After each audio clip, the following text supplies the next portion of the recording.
Hindi ko maalala kung bakit tayo nagkahiwalay mula sa isang bagay na sadyang sinadya.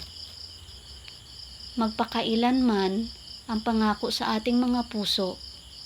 Ngayon, parami ng parami ang pagtataka ko kung saan ka. Minsan ba akong sumagi sa isipan mo?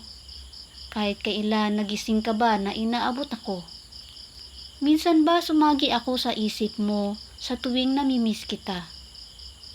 Nasa frame pa rin ang iyong larawan. Naririnig ko pa rin ang iyong mga yapak pababa ng hagdanan. Naririnig ko pa rin ang boses mo na nagpapabaliw sa akin. Hinihiling na sana tumawag ka at para sabihin miss na kita. Ang kalungkutan at sakit sa puso na umiyak sa pagtulog at gusto kong malaman tungkol bukas. Kung hindi ka na babalik sa akin, sana bumalik ka.